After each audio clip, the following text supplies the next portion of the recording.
ఆరడుగుల ఆజానుబాహుడు, వెండితెరపై rebel star, Bobbili Brahmanna, కటకటాల రుద్రయ్య, తాండ్ర పాపారాయుడు, భక్త కన్నప్ప, సాంఘికం, పౌరాణికం ఇలా దాదాపు అన్ని జానర్లను టచ్ చేసిన పరిపూర్ణ నటుడు. ఎంత ఎత్తు ఎదిగినా ఒదిగి ఉండే గుణం. ఒక కారు కొంటాం, ఇంకోటి కొంటాం, కానీ ఆ కారు దిగి కాలు భూమి మీదే పెట్టాలి కదా, కాళ్ళతోనే నడవాలి కదా. రెబెల్ స్టార్ చెప్పిన జీవిత సత్యం ఇది. అందుకే ఆయన నిరాడంబరమైన మనిషి. ఈ చేత్తో చేసిన దానం ఆ చేతికి తెలియకూడదు అనేది ఆయన సిద్ధాంతం. ఎన్నో సహాయ కార్యక్రమాలు చేశారు. భర్తగా, తండ్రిగా, పెదనాన్నగా ఇంటిల్లిపాదిని బాగా చూసుకున్నారు. పేరుకు తగ్గట్టే రాజులా బతికారు. అందుకే ఆయన పరిపూర్ణమైన మనిషి కూడా. పశ్చిమ గోదావరి జిల్లాలోని మొగల్తూరులో ఉప్పలపాటి వీర వెంకట సత్యనారాయణరాజు, లక్ష్మీదేవి దంపతులకు 1940 జనవరి 20న కృష్ణంరాజు జన్మించారు. ఆయన అసలు పేరు శ్రీ ఉప్పలపాటి చిన వెంకట కృష్ణంరాజు. అయితే ఆ పేరు పెద్దగా ఉందని శ్రీ చిన వెంకట పేర్లను తీసేసి ఉప్పలపాటి కృష్ణంరాజు అని పెట్టుకున్నారు. మొగల్తూరులోని బోర్డింగ్ హై స్కూల్లో 8వ తరగతి వరకు చదువుకున్నారు కృష్ణంరాజు. ఆ తర్వాత నర్సాపూర్ టైలర్ హై స్కూల్లో 9వ తరగతి ప్రవేశం కోసం వెళ్తే ఆ స్టాండర్డ్ సరిపోదని మళ్ళీ 8వ తరగతిలో చేరారంటే అదే స్కూల్లో 8, 9 ఎస్ఎస్లది తరగతులు పూర్తి చేశారు. కాగా టైఫాయిడ్ జ్వరం కారణంగా ఎస్ఎస్ఎల్సి తప్పిన ఆయన రెండోసారి పాస్ అయ్యారు. బీకాం 3వ సంవత్సరం చదువుతూ మధ్యలోనే మానేశారు. జర్నలిస్ట్గా ధనిక కుటుంబంలో పుట్టిన కృష్ణంరాజు పాఠశాలకు గుర్రపు బండిలో, కళాశాలకు బిఎస్ఏ మోడల్ మోటార్ బైక్, వోక్సాలిన్ అనే కారులో వెళ్ళి వచ్చేవారు. కారులో కళాశాలకు వెళ్తుంటే ఆయన్ను యంగ్ లెక్చరర్ అనుకునేవారు.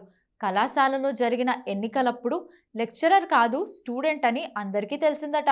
డిగ్రీ డిస్కంటిన్యూ చేశాక కొంతకాలం పాటు ఆంధ్రరత్న అనే దినపత్రికలో జర్నలిస్ట్గా చేశారు. హైదరాబాద్లో రాయల్ స్టూడియో చిన్నప్పటి నుంచి కృష్ణంరాజుకి ఫోటోగ్రఫీ అంటే ఇష్టం. 14 ఏళ్ల వయసు నుంచే మార్కెట్లోకి వచ్చిన ప్రతి కెమెరా కొని ఫోటోగ్రఫీలో ప్రయోగాలు చేశారు. ఆ అనుభవంతో హైదరాబాద్ అబిడ్స్లో రాయల్ స్టూడియోను ప్రారంభించారు.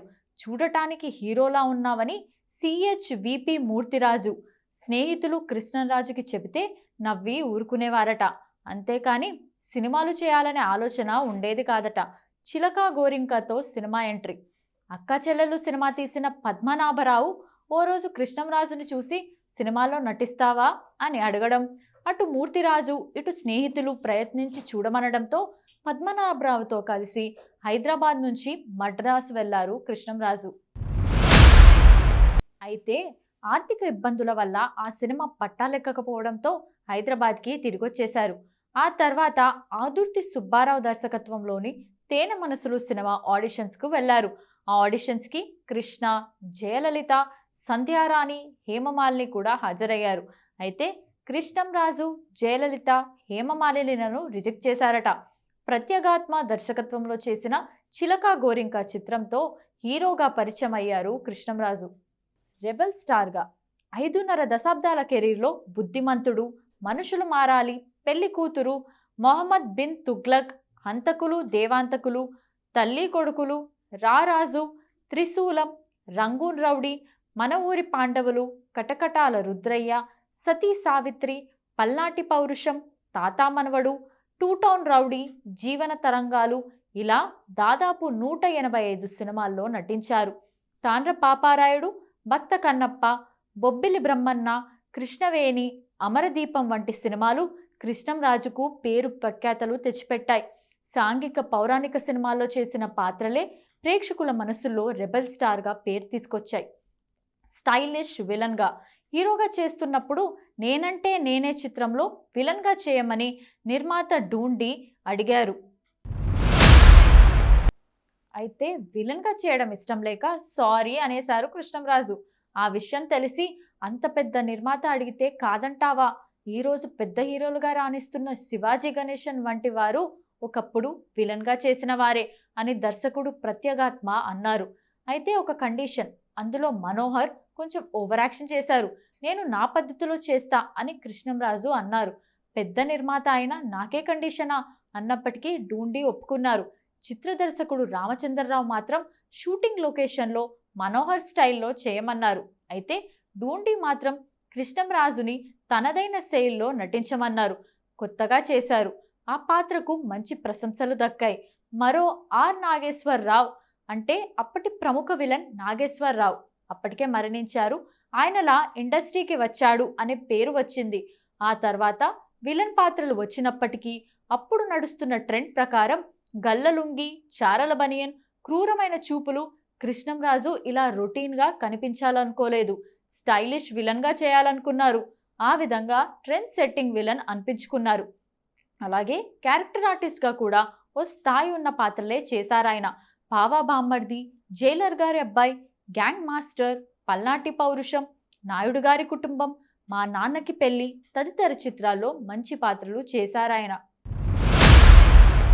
అవార్డులు, రివార్డులు. కె రాఘవేంద్రరావు దర్శకత్వంలో వచ్చిన అమరదీపం, బొబ్బిలి బ్రహ్మన్న చిత్రాలకు గాను ప్రభుత్వం నుంచి 2 నంది అవార్డులు అందుకున్నారు కృష్ణంరాజు. అమరదీపం, మన ఊరి పాండవులు సినిమాల్లోని నటనకు గాను రాష్ట్రపతి పురస్కారాలు వరించాయి.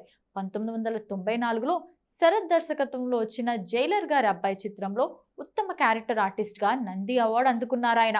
అదేవిధంగా 2014లో రఘుపతి వెంకయ్య అవార్డు అందుకున్నారు కృష్ణంరాజు. వీటితో పాటు పలు ప్రైవేట్ సంస్థల నుండి ఎన్నో అవార్డులు అందుకున్నారాయన. కేంద్ర మంత్రిగా 1991లో కాంగ్రెస్ పార్టీలో చేరి అదే ఏడాది నర్సాపురం నుంచి లోక్సభకు పోటీ చేసి ఓడిపోయారు కృష్ణంరాజు. ఆ తర్వాత బీజేపీలో చేరి 1999లో జరిగిన మధ్యంతర ఎన్నికల్లో నర్సాపురం నుంచి ఎంపీగా విజయం సాధించి కేంద్ర మంత్రిగా చేశారు. ఆ తర్వాత చిరంజీవి స్థాపించిన ప్రజారాజ్యం పార్టీలో చేరారు కృష్ణంరాజు. అనంతరం బీజేపీలోనే కొనసాగారు. సినీ పరిశ్రమలో మూవీ ఆర్టిస్ట్ అసోసియేషన్ మాకి సేవలందించారు. అలాగే క్రమశిక్షణ సంఘం మాకి అధ్యక్షుడిగా ఉన్నారు. కాగా ప్రభాస్ హీరోగా నటించిన రాధేశ్యామ్ కృష్ణంరాజుకి ఆఖరి సినిమా. సీతాదేవితో వివాహం 1969లో కోట సంస్థానాధీశుల వంశస్థులు రాజా కలిదిండి, దేవి ప్రసాద వరాహ, వెంకట సూర్యనారాయణ కుమార, లక్ష్మీకాంత, రాజా బహదూర్, గాంధీబాబు, సరస్వతీదేవిల కుమార్తె సీతాదేవిని వివాహమాడారు కృష్ణంరాజు. 1995లో సీతాదేవి రోడ్డు ప్రమాదంలో మృతి చెందగా 1996లో తూర్పుగోదావరి జిల్లా తునికి చెందిన శ్యామలాదేవిని రెండో వివాహం చేసుకున్నారు. వీరికి 3 కుమార్తెలు. తీరని ఆశలు. కృష్ణంరాజు టైటిల్ రోల్లో బాపు దర్శకత్వంలో వచ్చిన భక్త కన్నప్ప చిత్రానికి అమితమైన ప్రేక్షకాదరణ లభించింది. ఈ సినిమాను ప్రభాస్తో రీమేక్ చేయాలని కృష్ణంరాజు ఆశపడ్డారు, కానీ కుదరలేదు. ఇక అలాగే ప్రభాస్ హీరోగా నటించిన ఛత్రపతి సినిమాలోని ఓ పవర్ఫుల్ డైలాగులో ఒక్క అడుగు అనే పదం ఉంటుంది. దీన్నే టైటిల్గా పెట్టి ఓ మల్టీ స్టారర్ సినిమాను తన దర్శకత్వంలోనే చేయాలనుకున్నారు కృష్ణంరాజు. అయితే ఇది కూడా కార్యరూపం దాల్చలేదు. అలాగే విశాల నేత్రాలు, జీవన తరంగాలు నవలలంటే ఆయనకు ఇష్టం. వీటి ఆధారంగా సినిమాలు తీయాలనుకున్నారు. అది నెరవేరలేదు. ఇక ప్రభాస్ పెళ్లి చూడాలని కృష్ణంరాజు ఎంతగానో ఆశపడ్డారు. కానీ ప్రభాస్కు ఉన్న వరుస సినిమాల కమిట్మెంట్స్ కారణంగా వివాహం వాయిదా పడుతూ వస్తోంది. అలాగే తన 3 కుమార్తెలు సాయి ప్రసీద, సాయి ప్రకీర్తి, సాయి ప్రదీప్తిల వివాహాల విషయంలోనూ కృష్ణంరాజుకు ఆశ ఉండటం సహజం. మరోవైపు ఎంపీ అయిన కృష్ణంరాజుకు గవర్నర్ హోదాలో బాధ్యతలు నిర్వర్తించాలని ఉండేదట. ఓ దశలో కృష్ణంరాజుకు తమిళనాడు గవర్నర్ పదవి అంటూ వార్తలు వినిపించాయి. కానీ ఇది కూడా కార్యరూపం దాల్చలేదు. యంగ్ రెబల్ స్టార్తో 3 సినిమాలు, కృష్ణంరాజు ప్రభాస్ కాంబినేషన్లో 3 సినిమాలు వచ్చాయి. పెద్దనాన్న కృష్ణంరాజుతో కలిసి ప్రభాస్ స్క్రీన్ షేర్ చేసుకున్న తొలి సినిమా బిల్లా. ఈ సినిమా వచ్చిన 3 ఏళ్లకు రెబల్ సినిమాలో కలిసి నటించారు కృష్ణంరాజు, ప్రభాస్. రెబల్ తర్వాత మరోసారి కృష్ణంరాజు, ప్రభాస్ కలిసి నటించడానికి 10 ఏళ్లు పట్టింది.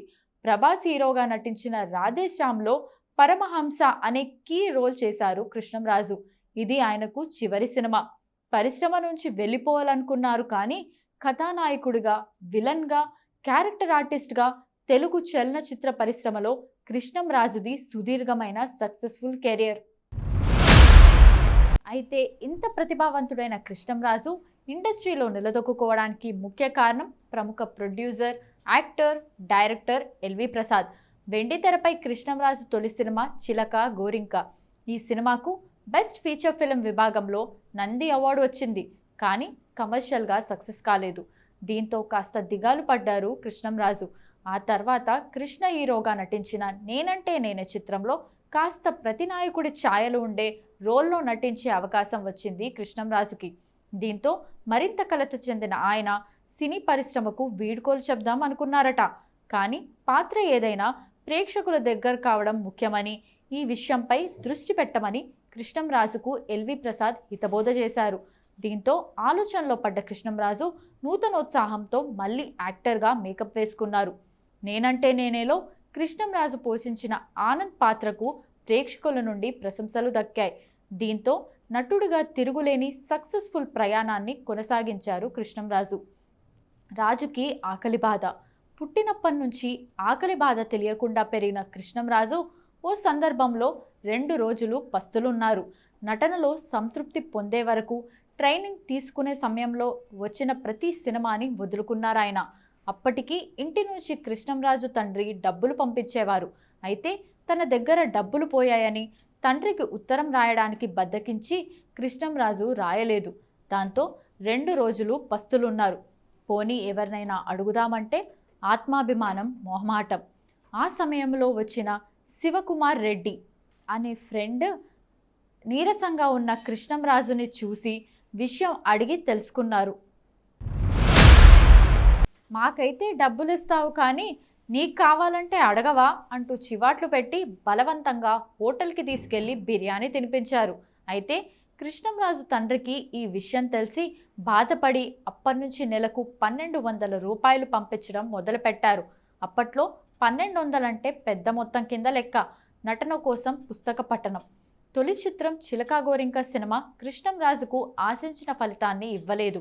దాంతోపాటు ఈ సినిమాలో ఇంకా బాగా యాక్ట్ చేసుంటే బాగుండనే ఫీలింగ్ ఆయనకు కలిగింది. దీంతో నటన గురించి, నటన విధానాల గురించి తెలుసుకోవడానికి పుస్తకాలు చదవాలనుకున్నారు. ఈ క్రమంలోనే రష్యన్ యాక్టర్ స్టాన్ స్లాస్కీ రచించిన మై లైఫ్ ఇన్ ఆర్ట్, మరో అంతర్జాతీయ స్థాయి దర్శక నటుడు పుడోకిన్స్ రాసిన వ్యాసాలు, వరల్డ్ లిటరేచర్లో వచ్చిన the art of cinema and acting పై వచ్చిన పుస్తకాలను చదివారాయన. కానీ పుస్తక జ్ఞానం మాత్రమే సరిపోదని, ప్రాక్టికల్ నాలెడ్జ్ కూడా ఉండాలని తెలుసుకున్నారు కృష్ణంరాజు. ఇందుకోసం అప్పటి సినీ ప్రముఖుడు సిహెచ్ నారాయణరావు దగ్గర కృష్ణంరాజు శిక్షణ తీసుకున్నారు. ఉదయం 9 గంటల నుంచి లంచ్ అవర్ వరకు, మళ్ళీ మధ్యాహ్నం 3 గంటల నుంచి 6 గంటల వరకు కృష్ణంరాజు నటనలో శిక్షణ తీసుకునేవారు. ఇలా నటనలో తనకు కాన్ఫిడెన్స్ వచ్చేంత వరకు మేకప్ వేసుకోకూడదని నిర్ణయించుకున్నారు కృష్ణంరాజు. ఈ క్రమంలో రంగూన్ రామారావు డైరెక్షన్లోని ఓ సినిమా, జోసెఫ్ తలియత్ అనే దర్శక నిర్మాతలు ఇచ్చిన హీరో ఆఫర్స్ను రిజెక్ట్ చేశారు కృష్ణంరాజు. దీంతో ఆయన మిత్రులు కృష్ణంరాజుపై కోప్పడ్డారు. కానీ ఆయన మాత్రం తన నిర్ణయాన్ని మార్చుకునేందుకు ససేమిరా అన్నారు. నటనపై పూర్తి పట్టు సాధించిన తర్వాతే కృష్ణంరాజు తన తర్వాతి సినిమాకు గ్రీన్ సిగ్నల్ ఇచ్చారు. మరణం గురించి కృష్ణంరాజు చెప్పిన విషయం. జీవించి ఉన్నప్పుడే చావు గురించిన ఆలోచన అంటే చాలామంది భయపడతారు. కానీ కృష్ణంరాజు భయపడలేదు. పైగా తాను ఎలా చనిపోవాలనుకుంటున్నారో ఓ సందర్భంలో ఆయనే చెప్పారు. పచ్చని చెట్టు నీడలో కూర్చొని జీవితంలో నేను ఎవరికీ అన్యాయం చేయలేదనే భావనతో గుండెల మీద చేతులు వేసుకొని నిర్మలమైన ఆకాశం వంక చూస్తూ నా తుది శ్వాస విడవాలి. ఆ రోజు, ఈ రోజు అదే నా కోరిక అని మరణం గురించి ఓ ఇంటర్వ్యూలో చెప్పుకొచ్చారు కృష్ణంరాజు. ధ్యానంలో దైవ దర్శనం. కృష్ణంరాజుకి శివుడంటే ఇష్టం. ఆ విషయం గురించి, కొన్ని ఆధ్యాత్మిక విషయాల గురించి గతంలో ఇచ్చిన ఇంటర్వ్యూలో పంచుకున్నారు. సినిమాల్లోకి వచ్చిన మొదట్లోనే శివయ్య పరిచయం అయ్యాడు. ధ్యానంలో అలా కైలాసగిరికి వెళ్ళి స్వామిని దర్శించుకొని, తిరుమల వెంకన్న స్వామిని చేరుకొని ఆయన పాదాలకు నమస్కరించుకొని అన్నవరం సత్యనారాయణ స్వామి దగ్గరకు వెళ్తాను. అక్కడి నుండి షిరిడి వెళ్ళి బాబా హారతిలో పాల్గొని శబరిమలై వెళ్ళి 18 మెట్లు ఎక్కి స్వామిని దర్శిస్తే ఆ అనుభూతిని మాటల్లో చెప్పలేం. ఈ ధ్యాన ప్రయాణంలో శరీరం తేలికైన భావన, పాజిటివ్ ఎనర్జీ శరీరాన్ని, మనసును తేజోవంతం చేస్తుంది. టికెట్ లేకుండా ఉచిత దర్శనాలు చేసుకొస్తుంటారని మా ఇంట్లో అంటారు. మీ మీద దైవానికి కోపం వచ్చిందని ఎప్పుడైనా భావించారా? సినిమాల్లోకి వచ్చిన మొదట్లో గమనించాను. నా పూర్తి పేరు శ్రీ ఉప్పలపాటి వెంకట కృష్ణంరాజు. మూవీ ఆర్టిస్ట్ అసోసియేషన్లో కుదించి కృష్ణంరాజు అని రిజిస్ట్రేషన్ చేయించాను. అప్పటి నుంచి కొన్నాళ్ల పాటు ఏ పని చేసినా కలిసొచ్చేది కాదు అని ఆయన చెప్పుకొచ్చారు. మా ఊళ్ళో ఒకతను, మీ కులదైవం వెంకటేశ్వర స్వామి, నీ పేరులో ముందున్న వెంకట పేరు తీసేశావు, అందుకే ఈ సమస్యలు అన్నాడు. నాకు అది నిజమే అనిపించింది. కొన్ని తరాల నుంచి వెంకట అని మా ఇంట్లో అందరికీ వారి వారి పేర్ల ముందు ఉంటుంది. దాంతో నా పేరుకు ముందు మళ్ళీ ఇంటి పేరు వెంకట జత చేసుకున్నప్పుడు నా ఎదుగుదలలో మంచి మార్పులు చూశాను. దేవుడు భక్తి పాత్రలు చేస్తున్నప్పుడు దైవానికి సంబంధించిన వైబ్రేషన్స్ వచ్చేవా అని అడగగా, మేకప్ వేసుకున్నానంటే నాకు వేరే ఏది గుర్తొచ్చేది కాదు. ఆ పాత్రలో లీనమవుతాను. ఇక భక్తిరస సినిమాలైతే చెప్పక్కర్లేదు. భక్త కన్నప్పలో శివుడికి కన్ను ఇచ్చే సీన్ చేసేటప్పుడు శరీరం మనస్సులో ఏదో తెలియని ఉద్వేగం ఆవరించేది. నిర్మాతగాను కన్నడ చిత్రం శరపంజర ఆధారంగా తెలుగులో వచ్చిన కృష్ణవేణి సినిమాతో నిర్మాతగా మారారు కృష్ణంరాజు. ఈ సినిమాకు మంచి ప్రేక్షకాదరణ లభించింది. దాంతో తన తమ్ముడు ఉప్పలపాటి సూర్యనారాయణ రాజు అంటే ప్రభాస్ తండ్రిని నిర్మాతగా గోపీకృష్ణ మూవీస్ బ్యానర్ను స్థాపించి భక్త కన్నప్ప సినిమా నిర్మించి నటించారు కృష్ణంరాజు. బాపు దర్శకత్వంలో రూపొందించిన ఈ చిత్రం అనూహ్య విజయం సాధించింది. ఆ తర్వాత అమరదీపం, మన ఊరి పాండవులు, సీతారాములు, మధుర స్వప్నం, బొబ్బిలి బ్రహ్మన్న, తాండ్ర పాపారాయుడు, బిల్లా వంటి సినిమాలను నిర్మించారు కృష్ణంరాజు. రాధేశ్యామ్కు సమర్పకులుగా ఉన్నారు. అలాగే హిందీ చిత్రం ధర్మ అధికారికి సమర్పకుడిగా ఉన్నారు కృష్ణంరాజు. ఇక బొబ్బిలి బ్రహ్మన్న చిత్రానికి హిందీ రీమేక్గా ధర్మ్ అధికారిని నిర్మించారు. హిందీలోనూ ఈ చిత్రం బాగా ఆడినప్పటికీ కొందరు ఉత్తరాది పంపిణీదారులు మోసం చేయడంతో కొంత నష్టం జరిగిందని ఓ సందర్భంలో కృష్ణంరాజు పేర్కొన్నారు.